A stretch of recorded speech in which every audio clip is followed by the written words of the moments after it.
Hey YouTube, I just wanted to make a video about PSA submissions and all of the different types of things that you can look for when you're doing so.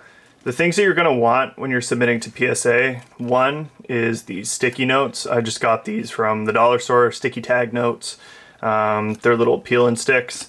What you can do is, for example, on this Alex Pereira card that I pulled, when you get it to the grader, they can just easily grab the pull tab and pull the card right out of the card saver one.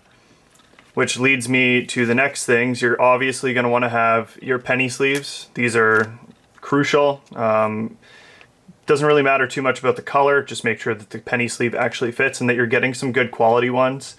Some of the cheaper ones just don't have the same material. These Ultra Pros, I believe, are just like super easy to open up. Most card collectors have them. And then the final thing you're going to want is get yourself a pack of the card saver ones. These guys are great for sending into PSA. Like you can see here on this Alex Pereira, it has tons of room inside of this sleeve to be able to preserve the integrity of the card, and you're not going to get any sort of damage. And like I said, this little tab that they can pull out from is ideal when you're getting your cards graded. One thing that I wanted to note, I'm not going to pull this one out of its card saver completely just because this is a pretty insanely expensive card that I recently pulled and I just don't want to put my hands on it right now. But as you can see, left to right, one of the things that you're going to be looking for is the centering. This side is much thicker than the right side. We're probably like 65-35% centering left to right. Top to bottom looks okay, and then the back, same thing. This one looks way better on the back than the front, but you're looking at all sides of your centering to make sure that your card is as center as possible. It's not one of the biggest things that PSA will look for when grading, but it is one of the deciding factors on if you're going to be getting a 9 versus getting a 10. Moving on to something else, these card sleeves are great just to have for like collections, whatever. You can also get the ones I ordered myself, some of those magnet ones. So if you don't want to send cards into PSA itself, you can either get these guys or you can get the magnetic one, and that will just preserve your card for longer. One thing you can do with these is you can flip your penny sleeve upside down so that it's basically airtight, so that the opening of the penny saver is at the bottom of the hard plastic case. These cards I just wanted to go through. This is all specific to Topps Finest, but the main thing is that it's going to apply to every kind of card. So if we take this card completely out, the checks that you want to do are your surface check. So I have myself just like a camera light here. You can do this with anything, but you just kind of want to go over the card, look at all surfaces of angle the card. So I can see on this one specifically that there's a few spots of debris on the card, so that would easily clean off. These cards, I'm not really sure if the camera is going to be able to pick it up, but they have these square areas. You can kind of see it there, if you know what I'm talking about, up here on the right, top right side of this card. There's these squares, and that can kind of look like print lines. It's not, it's just the type of design that this card went with. However, on another card, if we go to, I had an example with a Derek Lewis card. I'm just going to fish it out here. This card has a massive print line. This one is just like an uncommon or a rare Topps Finest card. Pull it out of its sleeve. And then when you take it out, you can actually see, I'm not sure how well it's going to show on camera here. By his left chest, you're looking for a line, and it's going to be really tough to tell. But when you're looking at these cards, and I can leave an actual image of it in this video, it'll be much easier to spot. But this line goes from, I want to say, right about his lower waist belt, and it goes all the way up to, just trying to see, almost the top of the card, right to the top of his head here. So it's a pretty massive print line, and that's something that PSA is going to look at and deem surface damage, essentially. And this is straight out of the pack. This went from the pack to the sleeve. So like, you can do everything right, but sometimes the cards just end up getting print lines when they're going through the printer, or when they're going through coding, they get these lines.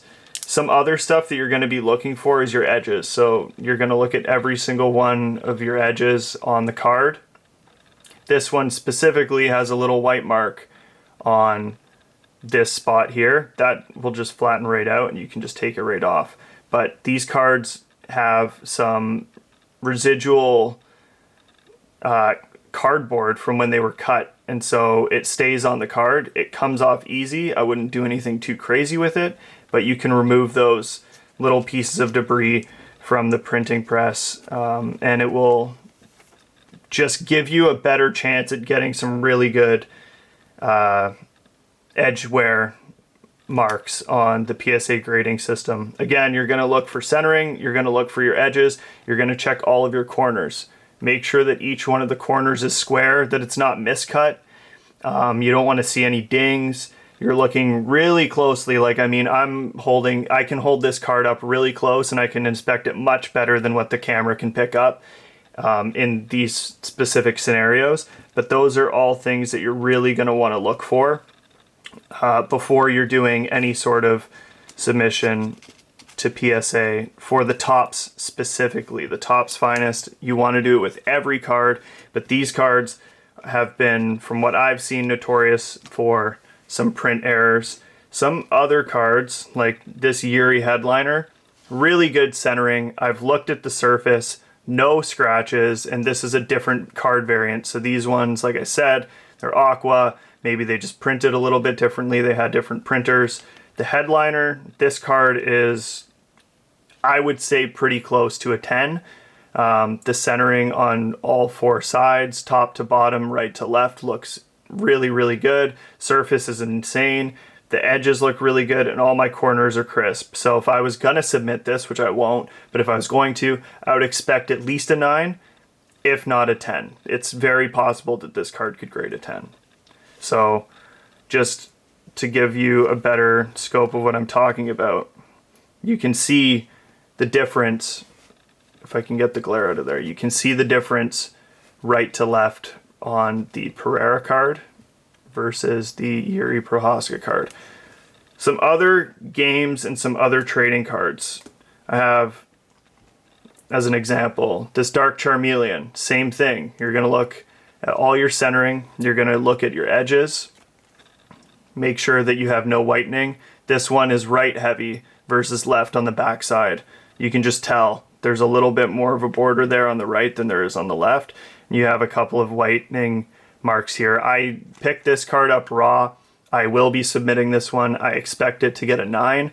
I had an 8 before that was in worse shape than this. And again, the only way you can tell with the surface is to take it out of its penny sleeve, out of a card saver or any type of hard plastic, and hold it under a bright light and just go over it, tilt your card back and forth, up and down, looking at every single spot to see if there's any surface scratches on the card whatsoever. To look at some of the other cards that the top stuff has, again, another Intimidators. This one is the same thing as that Derek Lewis card, where it printed with a print line, and that one is possibly easier to see. It's right down the center of Usman's chest, and it's going to be tough again to see on camera, but there is a print line straight down the middle of his chest going up and down. And again, I would not submit this card. It's not a very valuable card anyway, but I wouldn't submit it just because of that very reason, that the surface itself already has a blemish on it, and it's probably not going to get a very high grade. So when you're doing any sort of grading for any of these cards, the biggest thing, obviously, you want your tag. It's easy to pull in, as you saw me do with some of these other cards. I can pull out one from this Brennan Rival. When they get it, they're literally just going to grab the pull tab, they'll flex the card saver a little bit, and it literally just slides out. It mitigates the contact with the card before it's actually in grading, and then they can just simply pull it out. You do not want to put it, obviously, common sense, but you don't want to put it on the card. You're putting this on the outside of the penny sleeve. Let me just reiterate that. I'm sure there's been people in the past that have done it, but when you're grading, any sort of grading company, these are the things that you're going to want to look for. PSA has varying prices. You can grade extremely high cards, and their price limits are going to be a bit higher. Their membership is about $150. This is not a sponsored video whatsoever. I just wanted to go over some of the basics of what you're looking for if you're new to collecting within UFC or any other card sport. There's been a lot of submissions that I've seen go pretty wrong from different members of this UFC community that I'm a part of, and they're getting 7s, they're getting 8s, and they're not really understanding why. And it's possible that you end up with a situation like this card. It looks immaculate, it looks great at first glance, but the surface itself has some micro scratches. Maybe you have some debris on there that could have come off just from printing, or from just the little debris that comes off of the edges of these cards. It gets seeded when it goes into the card pack itself, and that's a limiting thing for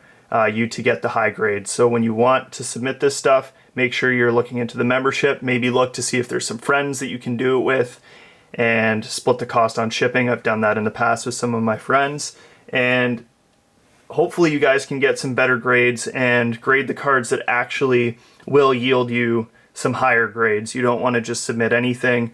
You don't want to just do your bare minimum when you're inspecting it, like, oh man, this is an awesome card, but you only end up getting a 7 or an 8 on this high tier card because you missed something. So just go over those steps in a checklist form. I'll leave a full description down below for all the steps that you can take, and it'll be really decisive.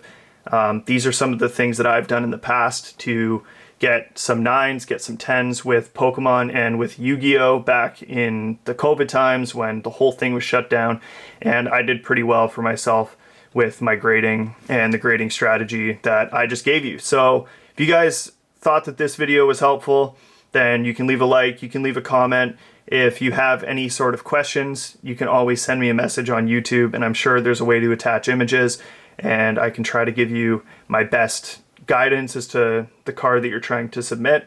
But submit quality. Don't submit high tier items just because they're high tier. Try to submit things that are super quality cards, and you should get some really awesome results from PSA, Beckett, whatever you're submitting through. So thanks for watching. Leave a like, subscribe to my channel. I'm sure I'll do some more videos in the future with just card grading. I have a ton of hiking videos on this channel, so I'm a wide variety of different things. And I appreciate you guys watching. See ya.